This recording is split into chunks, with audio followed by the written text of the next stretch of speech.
Warning, incoming game over. Warning, incoming game over.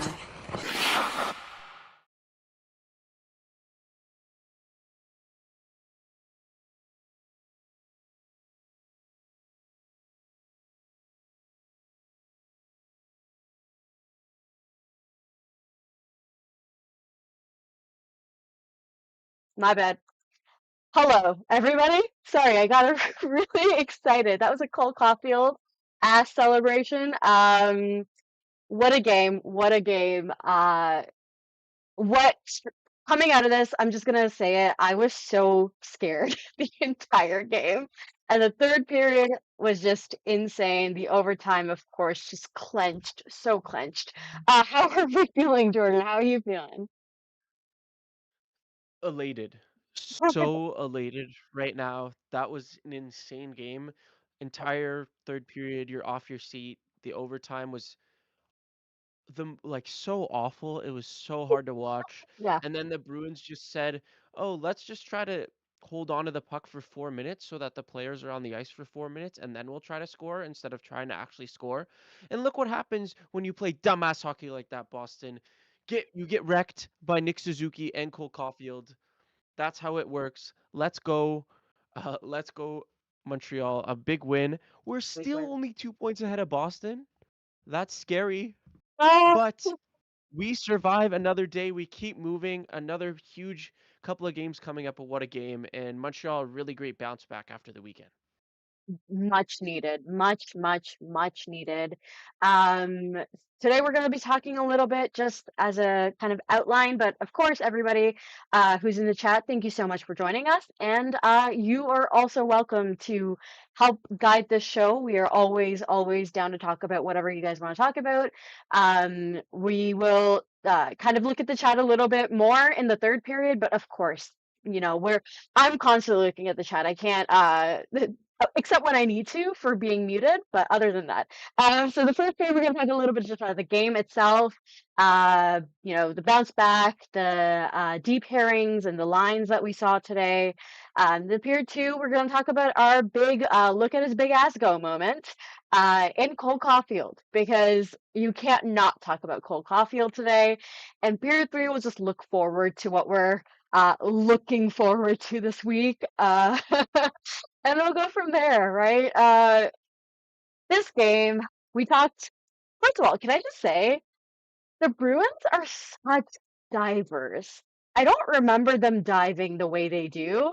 Maybe they always have been, but McAvoy specifically was just like, man, no wonder your face is always messed up. Like, you keep pissing people off. Of course it's gonna look like that. Like, it's did you notice that too? I mean, I'm glad the refs didn't play a huge I part in this game, but still, yeah, I thought it was a little weird, like and on the Dano slash, where it's just like a follow through of him going down after his stick was up high, yeah, and Zadorov like acted like he got shot.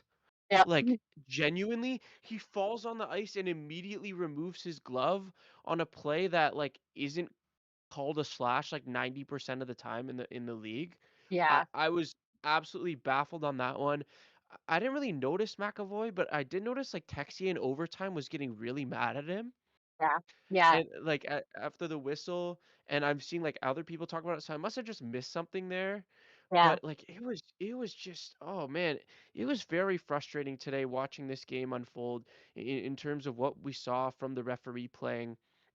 At the end of the third period, may as well touch on this now and get it over with, but yeah, at the end of the third, there's a clear as day too many men that just is uncalled.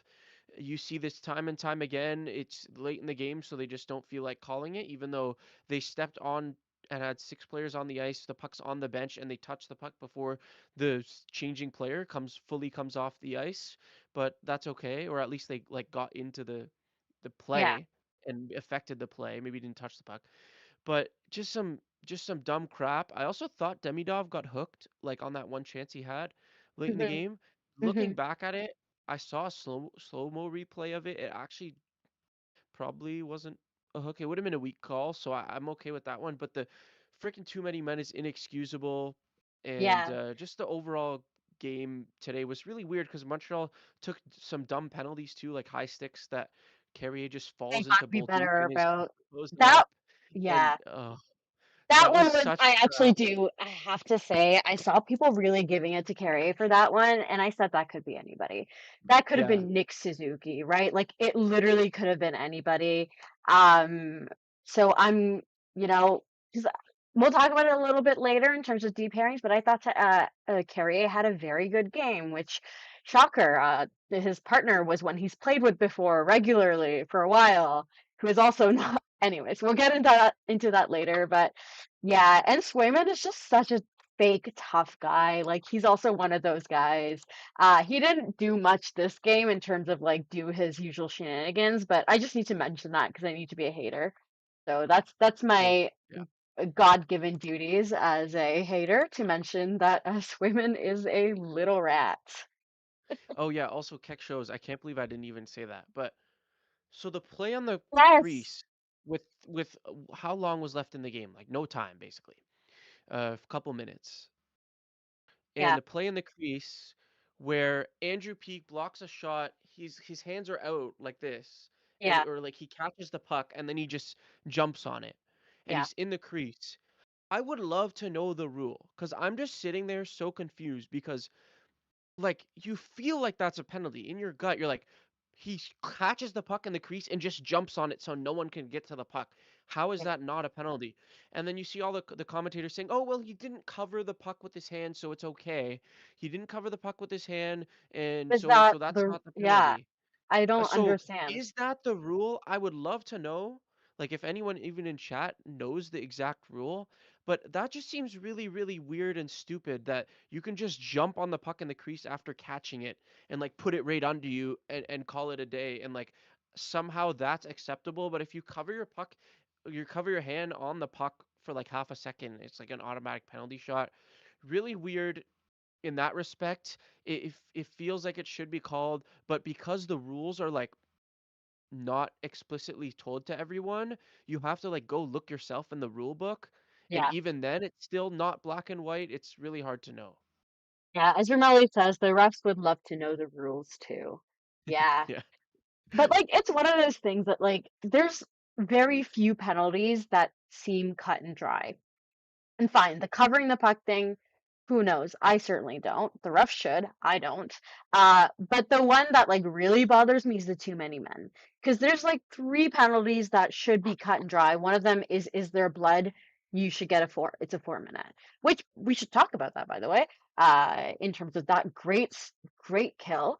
But the second is puck over glass, and third Yeah. should be too many men. Like that seems very simple to me, and that's not what happened. The Habs, I know, got away with one big one. I think it was Carrier who got away with one in the third. Um, I don't like it was like a clip, I want to say maybe a high stick, but whatever it was one of those moments that I was like, man, we earned that one. I think we got enough. We got like it's Yeah. literally like a it's unfortunate with the NHL because recently I've been trying to get some people to watch games with me, It's and hard. I've been trying to, yeah, and it's hard sometimes to explain, and some people ask me something about the rules, and I'm like, well, sometimes, well, the rule and then the refs, but also sometimes the refs, and sometimes what does it depend on? I don't know. How does the ref feel? Like it's not, yeah. Sorry, we're like getting caught up in like me being a hater essentially. But let's talk about the good things today. Uh, Yeah. First, the bounce back. Really, really proud of this team. I know that it wasn't like a total domination game, but I thought they played very well. And listen, some of the warts we've seen, the defensive warts, still exist, but they bounced back from a what was objectively a bit of a disaster weekend. Okay, so look, you said it wasn't dominant. At 5-on-5, Montreal dominated Boston.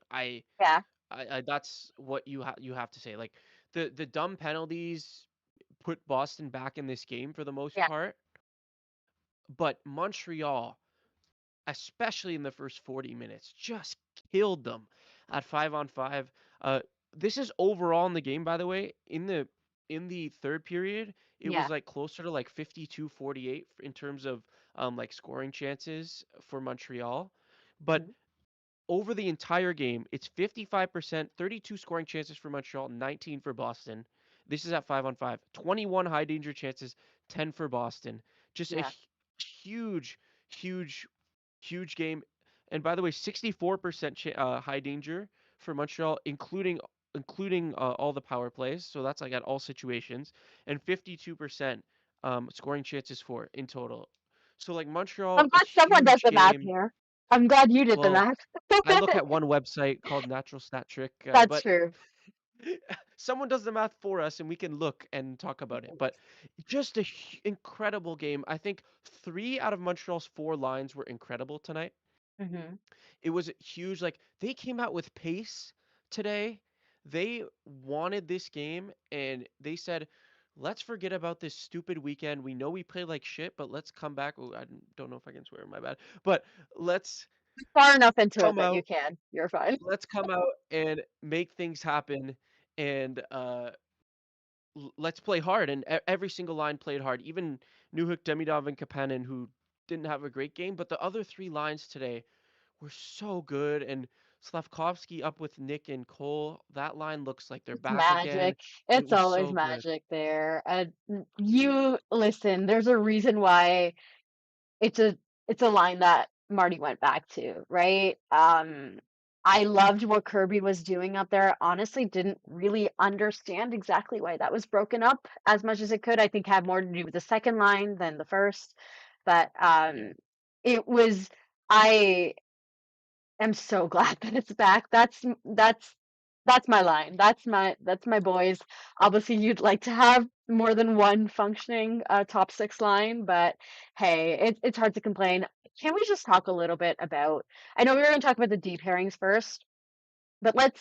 Why don't we talk about lines while we're here, right? Yeah. Um, the bottom six worked their ass off. Um, Josh Anderson was maybe one of his best games of the season, if not the best. Mhm. Um, Jake Evans was like right in there, like mucking it up. Brendan Gallagher, Deneau, like that bottom six was so important to this game. Um, just really, really good to see them pick up the slack somewhere where it hasn't always been there for us.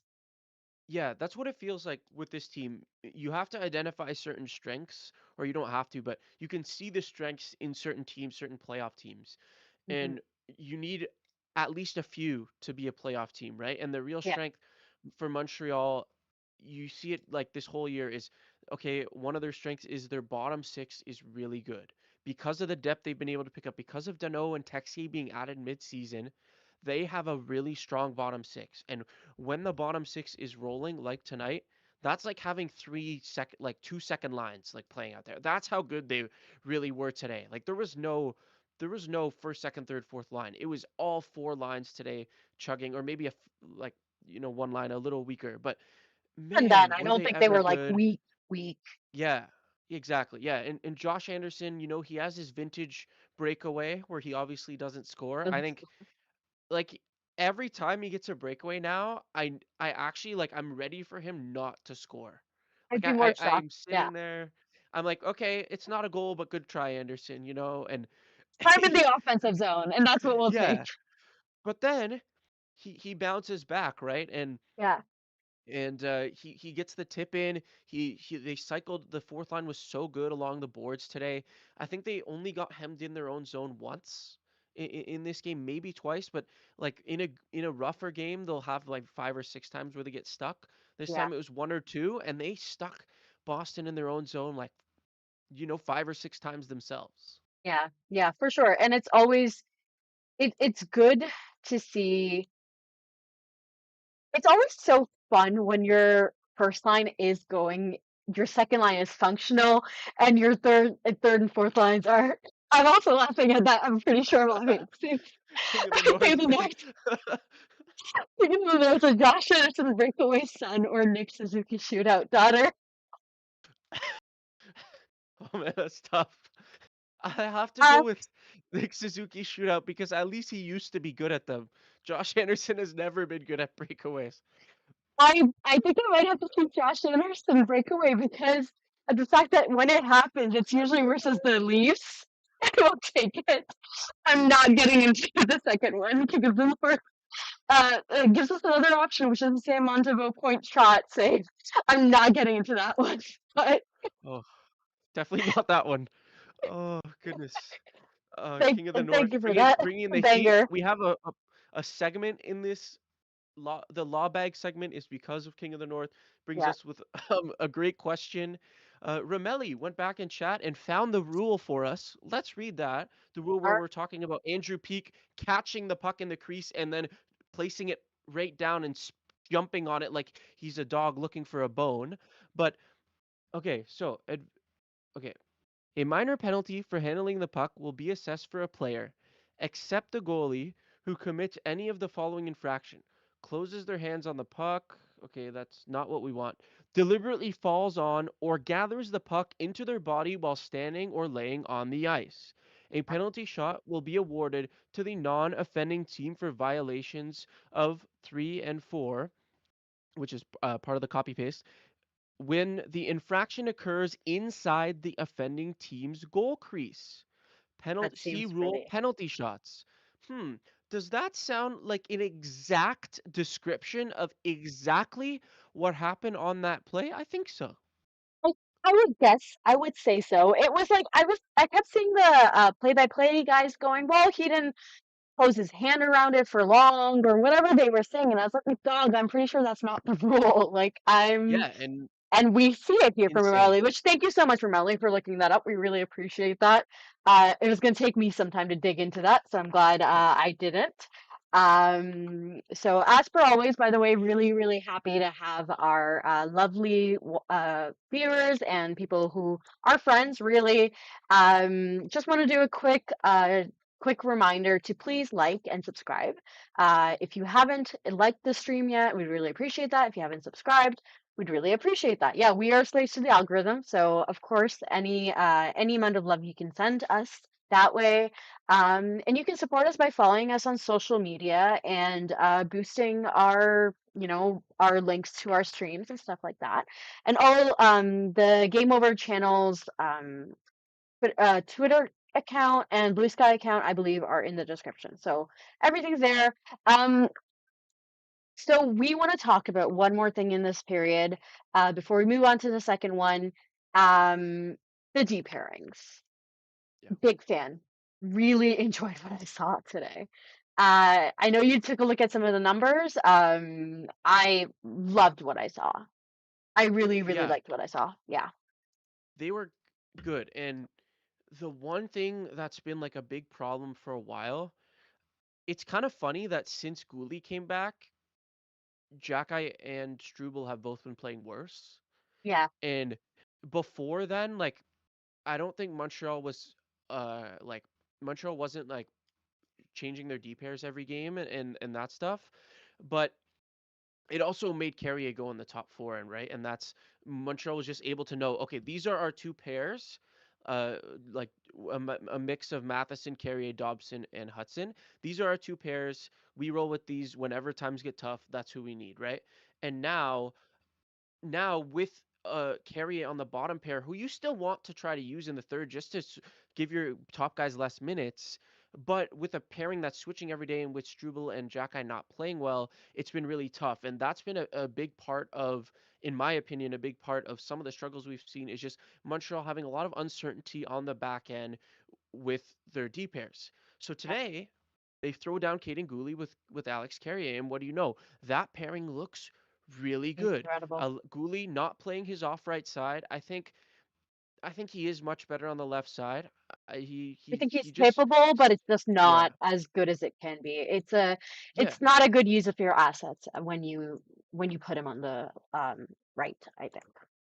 yeah. So he's on the left side. He looks really good with Carrier. I think they were very solid, shutting down. And we're seeing a few people in chat like Keck Show says he felt like Struble had a really good night. And yeah, Struble played with Hudson. He played a lot with Hudson last year. When they've tried him with Hudson this year, it hasn't been great. Struble is kind of having a down year. But Mm, today, Struble shows up and he's really good. And yeah. although Montreal did jumble things in the third period. They put out Hudson with Dobson a few times, and I think he played even with Maths in a couple shifts. But what we saw is Montreal not having to over rely on taking Struble out of the lineup, Yeah. where Struble stays in, he makes the right plays. Even one of the goals, he makes a really nice play at the blue line, holding the zone, and that allows Hudson and Anderson and Gallagher to do their thing and keep the puck in, and that eventually led to the Anderson goal, right? I saw a Yeah. couple other plays where Struble is aggressive in the neutral zone, stepping up on plays using good gap control and winning pucks. He also laid a few pretty good hits today. So Struble, a very strong game. This is what Jaden Struble can do. This is what you hope he can be as a player. We just haven't seen that as consistently this year. And when he's on his game, Montreal has no weak defenseman, which is awesome. A good Jaden Struble game is a very good Jaden Struble game, I would say. It's just consistency, I think, is the issue, and that's why he's a number 6 guy rather than, a regular. Um, I like you said, that big moment of leading up to the Anderson goal was so important. It was a moment where he took a risk.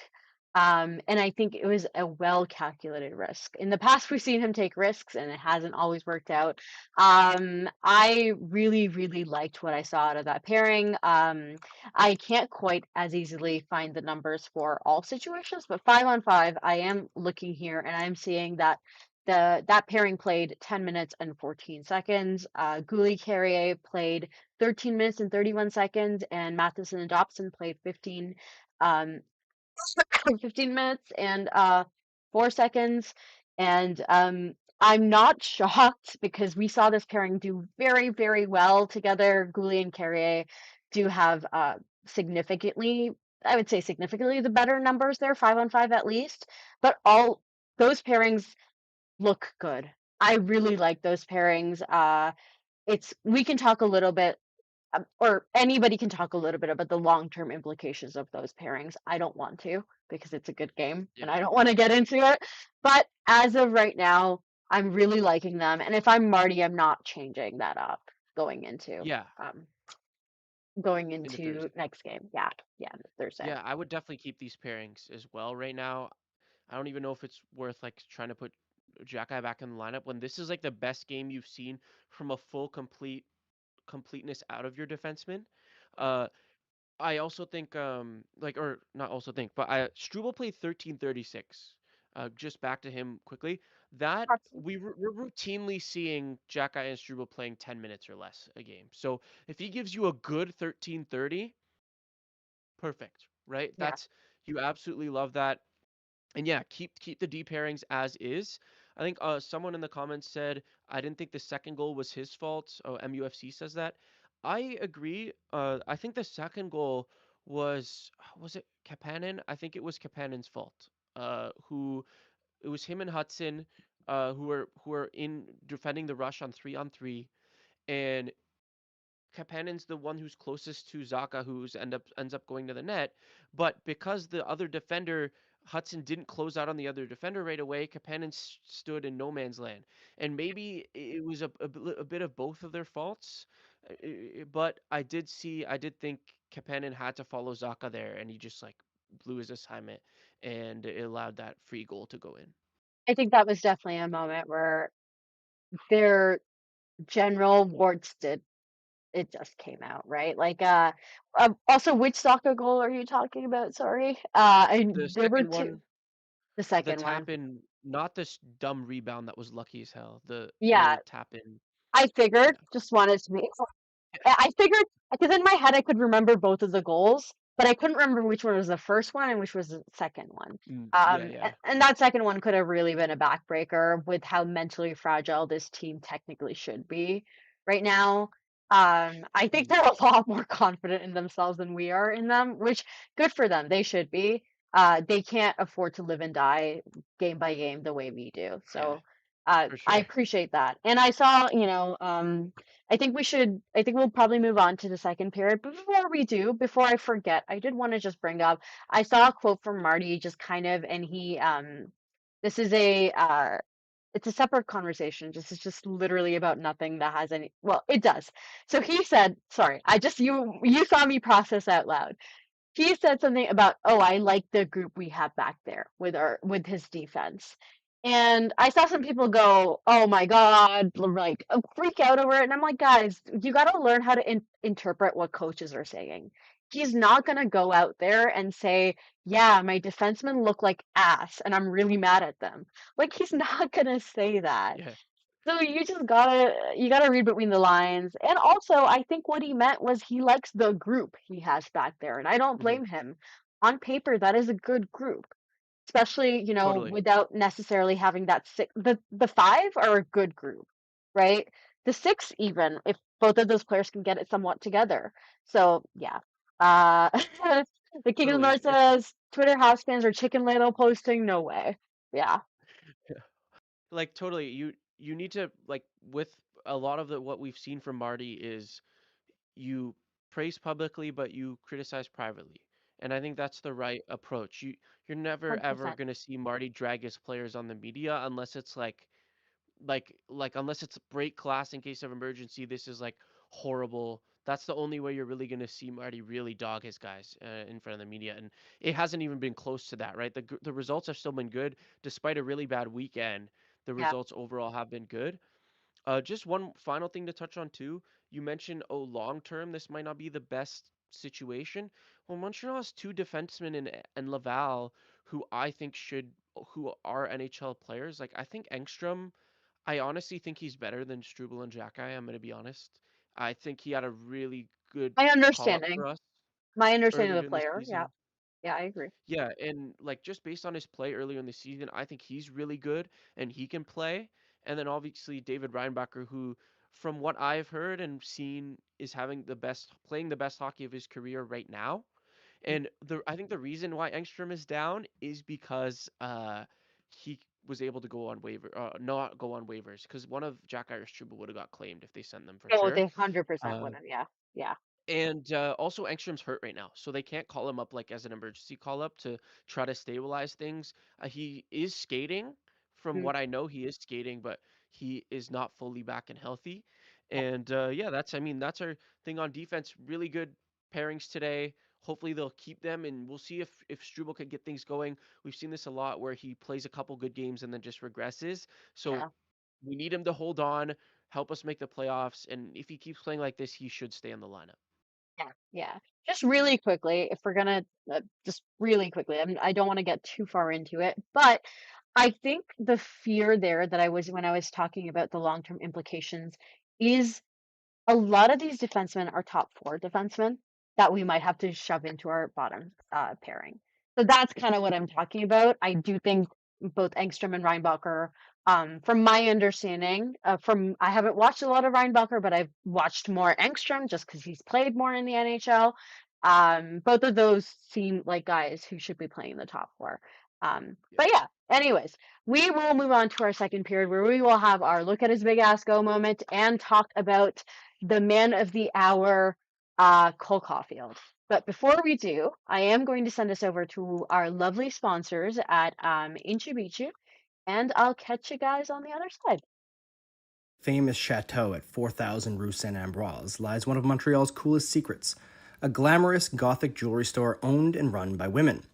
Inchu Bijou isn't just a business. They've built a community that supports bold creativity and expression. When I was first introduced to founder Astrida Pisigomian's shop, I was floored by the detail, vision, and scale of what she's built from her own mind. I don't think anyone would call me goth, but I know an innovator when I see one. Along with building their own business, Inchu Bijou also hosts markets for vendors in their space called Marché Maleficarum, boosting their whole community. If you don't live in Montreal, explore inchubijou.com, where you'll find over 800 designs that range from affordable to bespoke.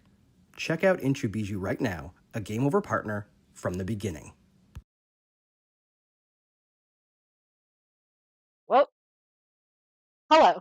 Unmuted myself. So right now, why don't we start with, I know we'll have a nice long conversation about Cole Caulfield because there's a lot to say there. But why don't we start with talking about our signature look at his big ass goal moment. Again, thank you to King in the North for that. Sorry about Thank you to King of the North for that. Sorry, I'm laughing at something else. Why don't you go ahead with your big look at his big ass go moment? Yeah, I mean, we have a few candidates today, but it can only go to one man, as we know.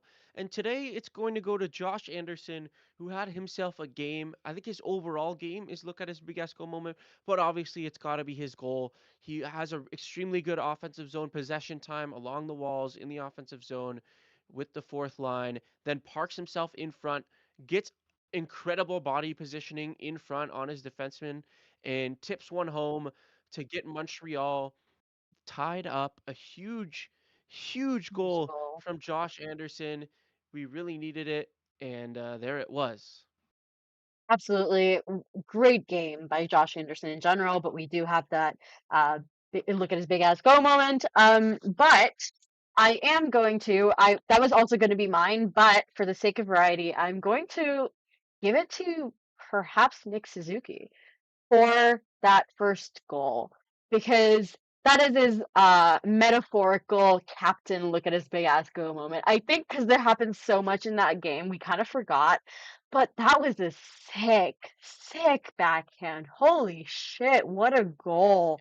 What an angle, right? So he put that team, I think, after an unfortunate start to the game, they had a very good after the double minor. They had, I believe, they had all the shots in the rest of the period.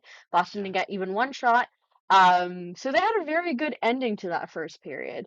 But all of that would have been for nothing if they hadn't gotten a goal. It's huge that they got that goal. And look at Nick Suzuki's big ass go, right? Like what a game. Really, really enjoyed.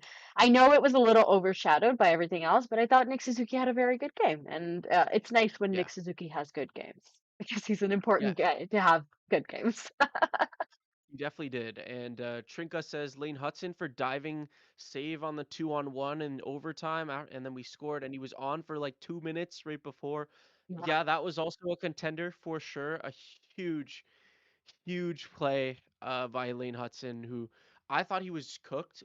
He dove on the ice. I was like, no, no. And then he Don't just do it. pokes it, and it was amazing. You love to see it from Lane Hudson. But yeah, Nick Suzuki, talking about his goal and assist, really, that was so slick. You're right. I mean, the patience to wait out Swayman, right? Swayman's right there. He's challenging. But when you're so in close and you're not in a great position, Swayman having to challenge out, if you just wait him out, it puts him out of position, and Suzuki tucks the backhand over him. And then he adds to his slick play with the overtime goal. The commentator thought he was shooting. Pierre Hood goes, Le tir! And then, no, it's a pass right back door to Caufield. And oh my goodness, he threads it through two defenders as well. He had everyone fooled on that. Everyone thought he was shooting, or at least a good amount of people did. And he just finds Caufield completely backdoor. And what a goal. What a goal. What a Man, I every time I watch Nick Suzuki make one of those sick passes, I A think, man, you really should shoot more, and B, I think, how lucky are we to have that kind of big brain on our team. But he is also very lucky to have a guy who can complete those plays on his line in Cole Caufield. And Cole Caufield, for those who might be living under a rock as Habs fans, got his 40th goal today in overtime. Holy shit, couldn't have been done any more perfectly. Overtime in the Bell Center versus the Bruins. Oh, it could not get much better than that. Um, what a 40th goal. What a moment. I don't think he's getting 50, but I think he's getting close, and that is really, really cool. Cole Caulfield, thoughts? I mean, I've been so impressed with him this year. Yeah. He really, so his career has been very interesting because to start out, he obviously looks like he has so much potential. And then or not Michel Therrien. From Detroit. Oh, what's Dom Ducharme? Thank you. Just just kills his confidence or kills something in him where he looks like a wet mop How's his on the will to ice. live? Yeah. Yeah, and then he comes back, Marty's back. You see the confidence come right back. You see a clip of Marty showing him a fake slap shot in practice and then shooting, and then he does the exact same thing in a game, and he plays so well to end the stretch of that year. Then the next year, or was it the year after, where he was looking so good? It was a Cole Caufield's breakout year, and then he got hurt, Yeah, right? And then he's kind of been building back since then. Last year, what did he end up with? 38, pretty close, but not quite 40, obviously. And he he comes back this year, and frankly, he seems better. Just he's so good. His creativity with the puck is something that's extremely underrated. You need more than just a good shot if you're going to get 40 goals. And 100%. I think one big thing that we saw today was a massive play that shows just how good he is. Caufield's so good in tight spaces when he's handling the puck, and his play to get loose when in that third period when Andrew Peeke jumped on that puck that should have been a penalty shot.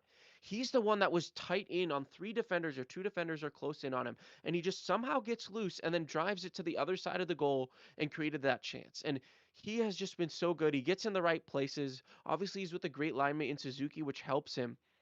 But Cole Caulfield has taken his game to another level this year. He's on the same line as Suzuki, as same line as last year, and even you could argue a worse line than last year because Slavkovsky's been off the line for most or for at least half the year, and he's still beating his career high with 15 games left in the season. And what an impressive year Caulfield has had. He has been incredibly clutch whenever Montreal needs a big goal. He's there every Saturday night, every overtime. You Yep. expect him to score, and he gets 41st time since 1993-94. And finally, Montreal has a 40 goal scorer again. You love to see it. You hear those stats, and sometimes I'm so happy, and other times I say, man, carry prices are so much better. Uh, Yeah, every time that's the bittersweet thing that happens in my mind every time that like a Habs offensive like some sort of crazy milestone is reached. I'm always so happy, and then I always have that moment. And I go, Marc Bergevin, curse you. Like truly, truly that man. Whatever. Um, it's I think something that's been really, really cool about Cole Caulfield is seeing the way his game has evolved. Andrew, I believe, talks about this a lot. Um, just he's very smart defensively. He's been very good defensively in the last, I'd say, 2 years, maybe this year, the year before. I don't listen. I can't talk about the exact numbers, but I know he can defend. I know he's winning battles against guys much, much bigger than him. I know he's forcing those guys to take penalties. It's really the evolution of his game, I think, is the most impressive, and the fact that it's only getting better. Like, not only is he more defensively capable now, but he is also offensively getting better, right? And that's the best of both worlds. And as you said, he has the clutch gene, which people may say is not a real thing, but I think it is. And I think it's about how well you work under pressure. I think it's about your ability uh, to shut out the outside noise. I think that's a lot of a an intangible, perhaps some may say, but I do think there's a clutch ability, and I think we've got guys on our first line who have it. Um, and I'm sure I hope to build a second line that has it as well. yeah, But Cole Caulfield, absolutely. man, what a player. And it's always so nice to see a guy who's having so much fun out there. I think that's one of the things that's so exciting about Cole is it's you can feel the joy off him, right? And there's something that's got to be so contagious about that in the locker room, especially when you have a guy who's rather serious and Nick Suzuki leading the team with that C. I'm sure he's a lot chiller off camera than he seems on camera, but even then, just having a guy who's like, I'm here, I'm this tiny dude, and I fought for the NHL, and I'm here, and I'm having fun, and I like that. I just big fan.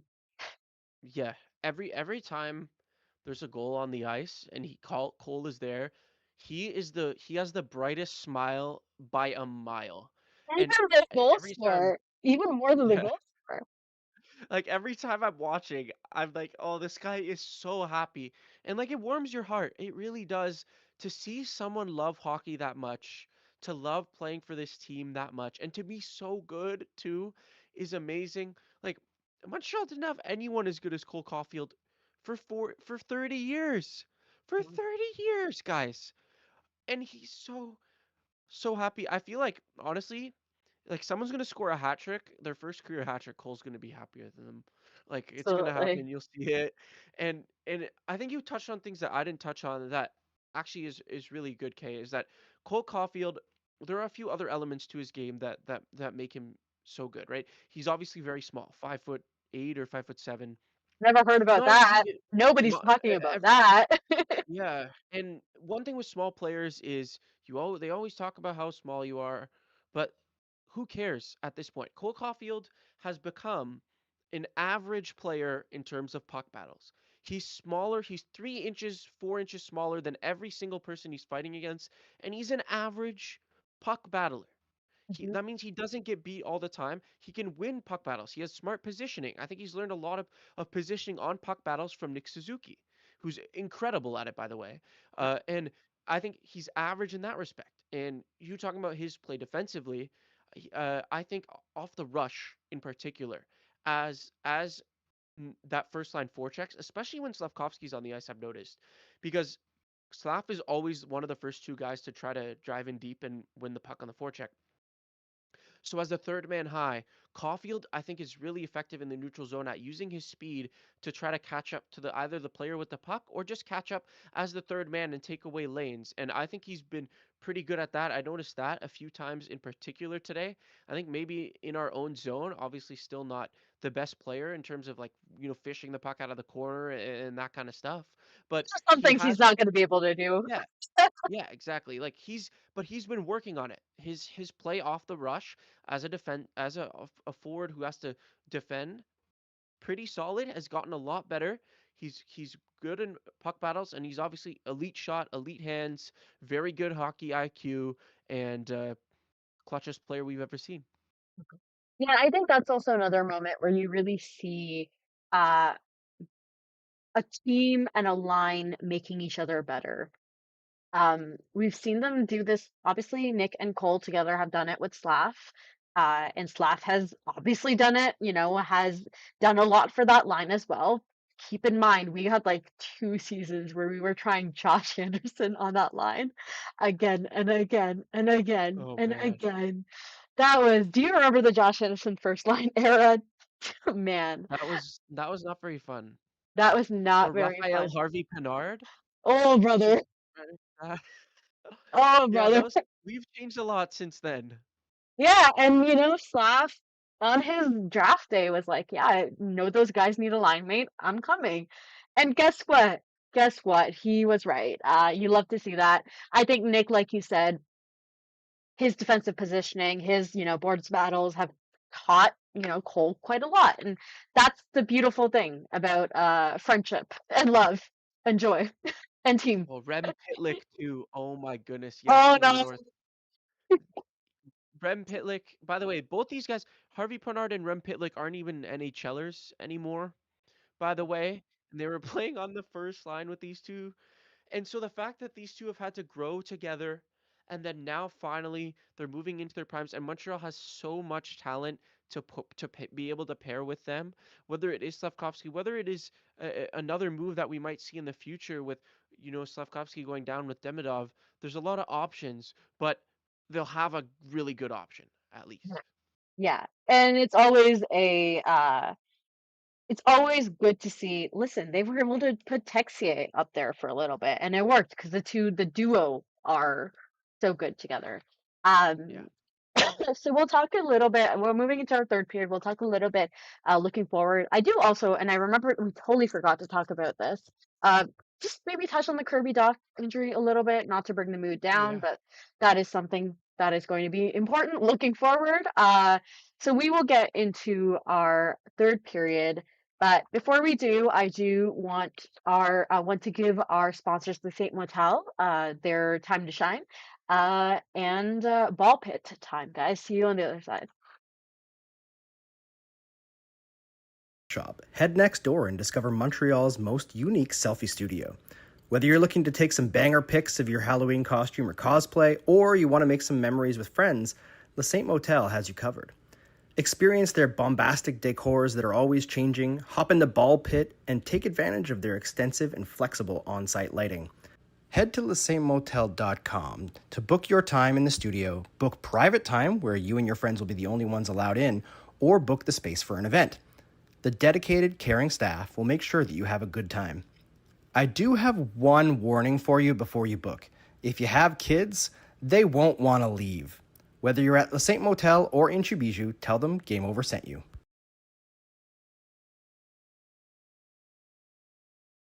We're back.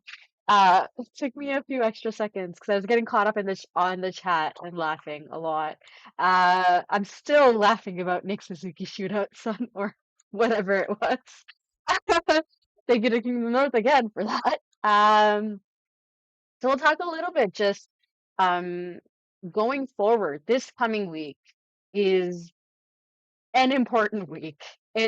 I think every time you play a team in the East going forward from now on will be important, but especially versus the Bruins and the Islanders and the Red Wings, these teams that are very you can't make me laugh about that again.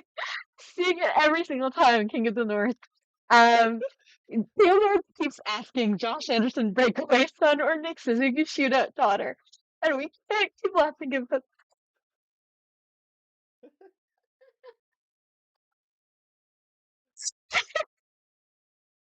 Guys, let's try to have a serious conversation. This coming. Okay, we Okay, got this. we got this. We got it, right? This coming week. Correct. Um, so I was looking ahead to some of the matchups. Montreal, Detroit. We played them 2 times this season, 1-1. Last game I apparently blocked out of my memory because it was bad, 4-0. So that was a Yeah. rough one. That was in January, and then we had one versus the Islanders, which last game was a hard one to swallow, with Matthew Schaefer dunking on us. But I imagine that's Yeah. how every team felt last year when Lane Hudson was dunking on them. So fair enough, I guess. Um, but yeah, Red Wings are coming up on Thursday, and then Islanders on Saturday. If nothing else, at least the Islanders are exciting to play now instead of just boring fucking hockey the way they used to be. It's at our expense apparently so far, but hey, I'll take it, right? Yeah.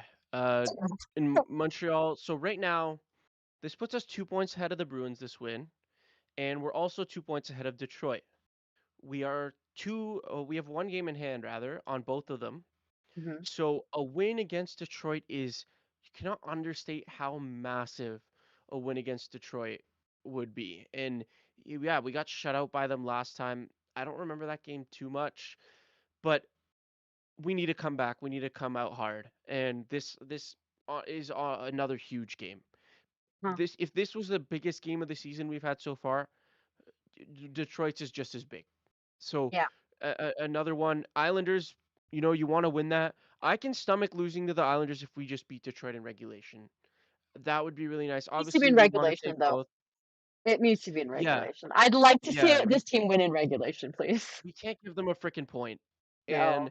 Islanders, they're also 1 point behind us, or they're not also, but they are 1 point behind us. We have a game in hand on them, so we're also ahead of them in the standings. But it's really close. And if one thing we've seen from this team, like them playing against Celebrini has been awful. They don't know how to freaking play Celebrini. They got cooked by Leo Carlson when he's back. Like they need to lock in against these star players and make their lives difficult. And if we can do that to Schaefer, I think we'll be looking pretty good because we should be able to beat the Islanders. So let's make stuff happen here with Montreal. Like lock up these guys that you need to lock up, Yeah. and hopefully hopefully they come out with at least two with the regulation win against Detroit. But we'll settle for 3 or 4 points even down the rest of this week. Yeah, I'm looking at some of especially with Detroit. Excuse me. Larkin is out, Cop is out. Those are two pretty big centers for them. Larkin specifically. It would be it would suck if they were to lose to a team that is depleted in that way. Um, I think that's a very hard game to have any excuses for.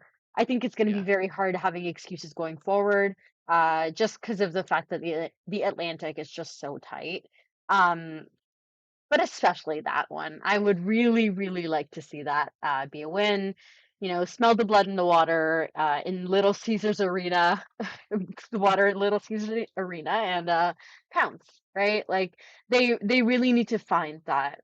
Consistency is hard. It's always hard, but they really just they gotta. Is what it comes down to. Yeah. Really, truly gotta. They don't have any option. They can't keep losing this way.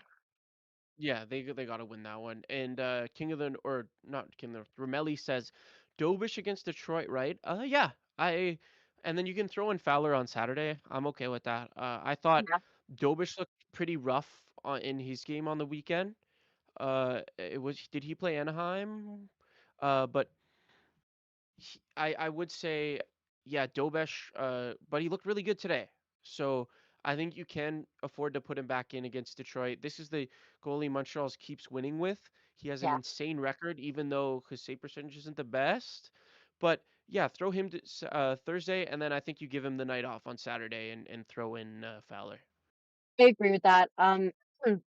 Because I think, which also, no, I should have looked that up. I'm not going to say it. I credit to Locked On Canadians. Ian mentioned that Dobesh has a good record against Atlantic teams. So it made sense to have him in versus Boston, and it makes sense to, I think, Jakub Dobesh for his faults, including that he gives me a heart attack, literally even the good games. Today I tweeted about this as I was like, he is not inspiring confidence, but even Jakub Dobish's good games generally don't look like they inspire confidence, right? That is just the Jakub Dobish way. And at the end of the day, what are you gonna do? Like, I don't think um, maybe out of the two goals that were scored on him today, you could have asked for a save on one, but it's hard. You always want one more save than what you can get, but I don't think either were like particularly bad. And at the end of the day, a win is a win, right? Like 2 points is 2 points, and Jakub Dobish was in net, and he had some big moments in the third. Yeah. Man, in the third, near the end, he really kept them in it. And I was scared it was going to be I think, Anaheim situation where Fowler had such good, saves, and you'd really hoped that would make the team lock in, and it didn't. In this game, they locked in, so. Yeah, he was really good today. Like he made the saves that he needed to. King of the North says more like Yak of Dobesh because I want to throw up when he scrambles. King of the North is killing us today. On fire I today. I On saw the smirk forming. But oh my goodness.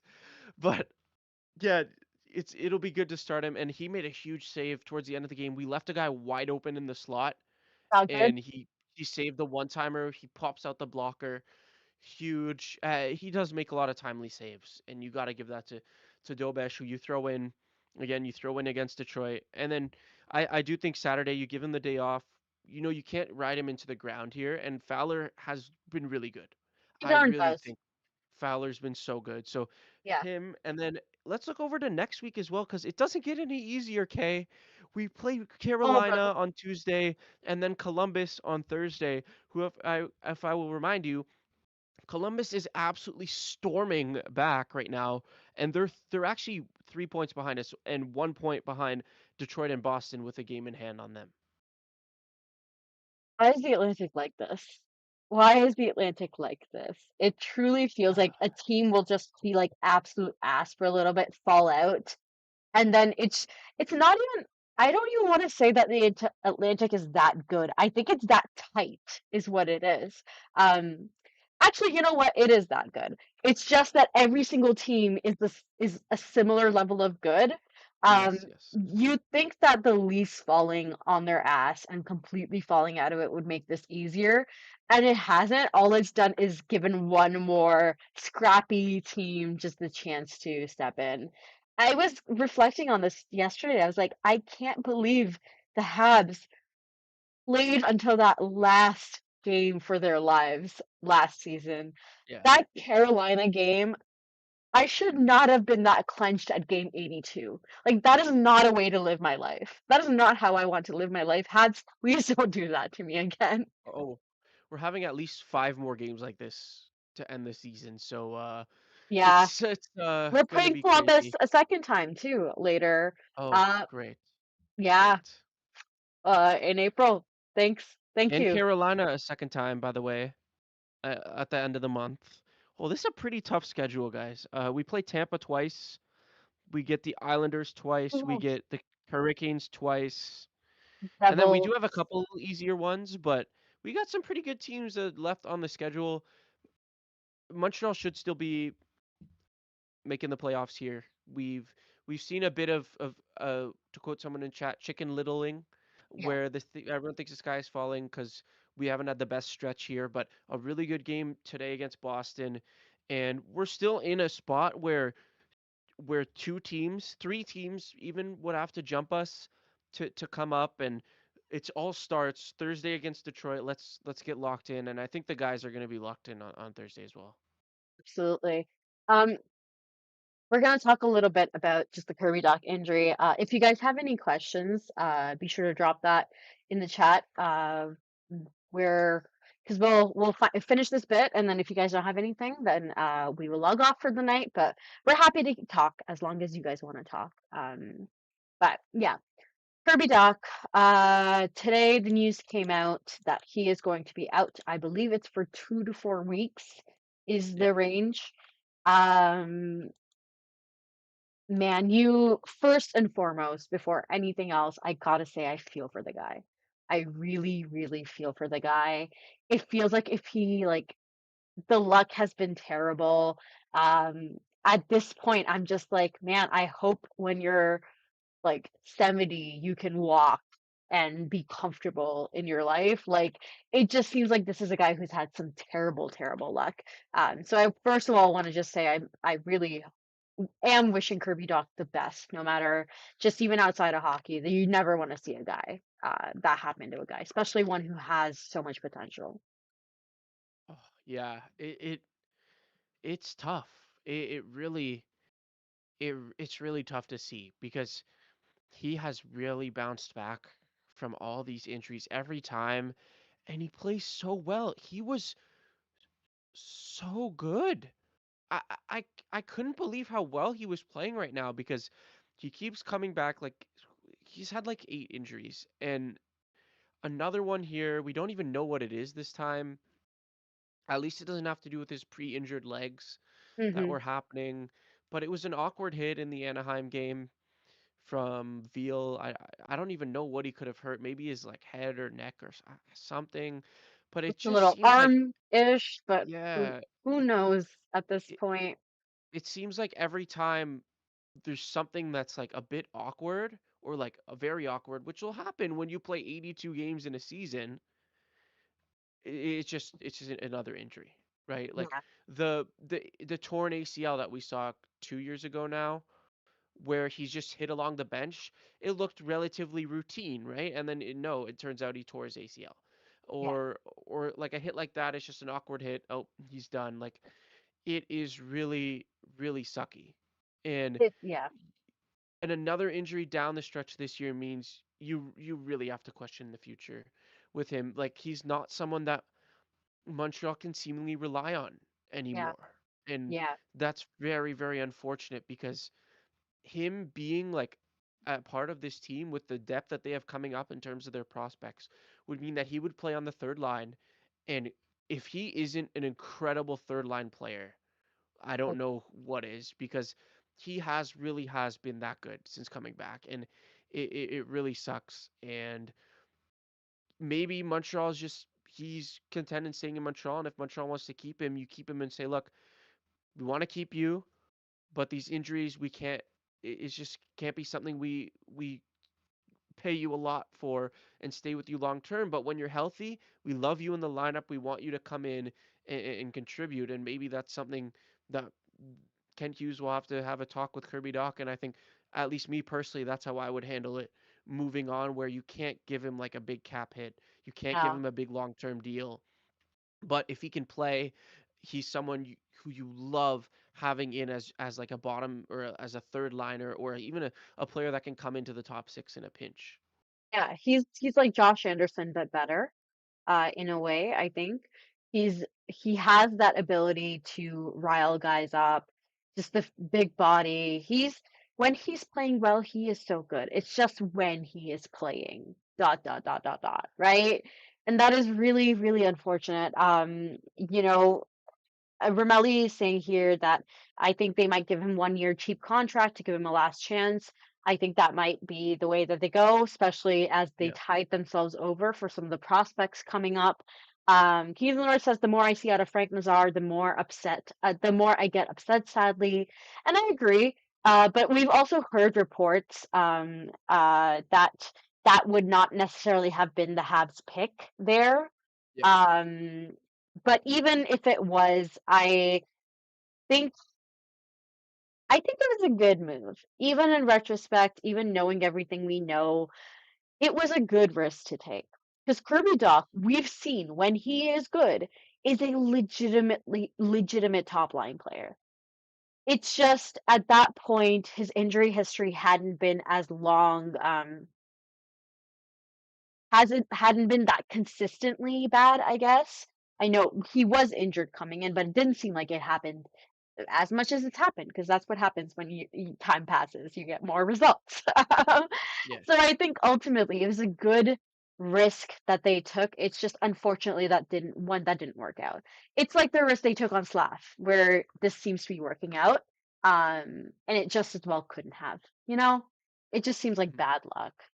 Um, A a that is a process decision. I'm fine with good process decisions not working out, because more often than not, they will. But how you have to look at it is, you're not gonna bat 1,000. Not every single move is going to be amazing, and not every single move is going to work out. Like the world is crazy.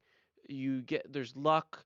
There's sometimes mental things that you never even know, like that we don't know about behind the scenes, that even the players don't know about before training for them. And that's something that is hard to take into account. If everyone knew exactly who everyone was, then they wouldn't make trades. Like, they wouldn't make trades to move on from it, and or to take a risk on people. And that move by Kent Hughes was 4 years ago now, was we the shit correct, Warriors. maybe even five, four, at least four. Yeah. It was the correct process move, where you get this third overall pick who has a lot of potential, and you give him a chance to play on your team. You give him a chance when you're trading a late lottery pick. And that was the right move. I guess it was actually Alex Romanov, but Montreal has a massive laundry mat defense anyway. They would have had to trade him or someone else anyway, so it's totally fine that we got rid of him. But it was the correct gamble to make. It hasn't worked out. Unfortunately, it doesn't seem like it'll work out long term, just because how many injuries he takes. But you see how good he is on the ice, and just based on that, you can say you're okay with taking the L on this one. And it sucks, but it was the right move. Yeah, 100%. Uh, yeah, I liked the move. Sorry, I just want to catch up a little bit. Ramelli, Kingdom North reminds us that it was 13th overall for Doc. I believe the Romanov trade got us the 13th Yeah, it overall or did. It something did. like that. Yeah. So ultimately, I don't know. We can look back and regret as much as we want. Out of that draft, one of the things I would look back at is what happened with that first round pick we had, which was ultimately was Philip Michar. So there's always things to look back and regret Yeah. on. Um, but Ramelli is just telling us kind of what can happen with Kirby Doc, which people are saying that his qualifying offer is 4 million. And that's too much for him, and I would agree. Honestly, at this point, I would agree with that. Which is unfortunate, but yeah. Romelli says qualifying offer is the amount that the Habs need to offer him to keep his rights as an RFA.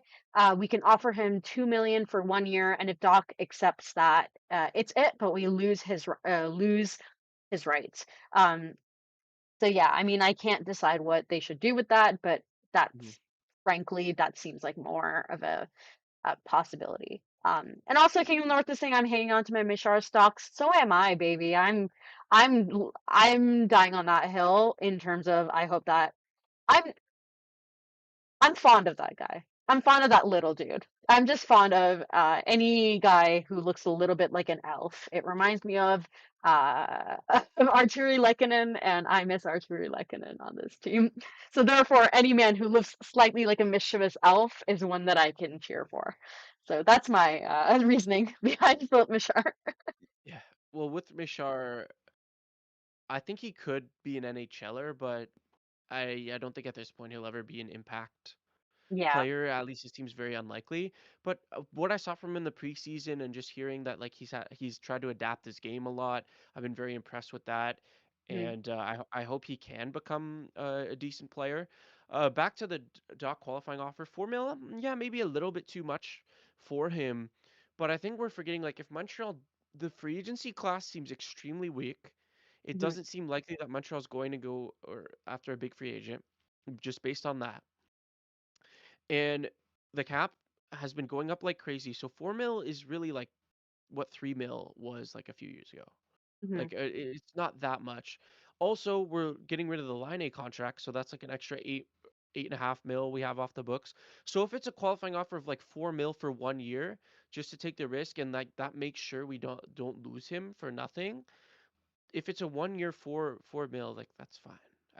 I'm okay with that. Like it's a little bit of an overpay, sure, but unless Montreal have a plan to use that cap space for something this year or like next year, I guess, then maybe not. But otherwise, I'm okay with that cap hit. I think it's a little steep in terms of I think that's one of the last things you get done this summer, maybe. I'm not Mm. sure what the timeline is for. Actually, I might be wrong in terms To of their. qualify, you have to qualify them before free agency, I believe. Yeah, so that's the kind of the risk you're taking there. In just Yeah. in terms of like seeing what's cooking, because there Mhm. seems like Kent uses cooking something, but yeah, we can only know what we're told and what rumors get out there.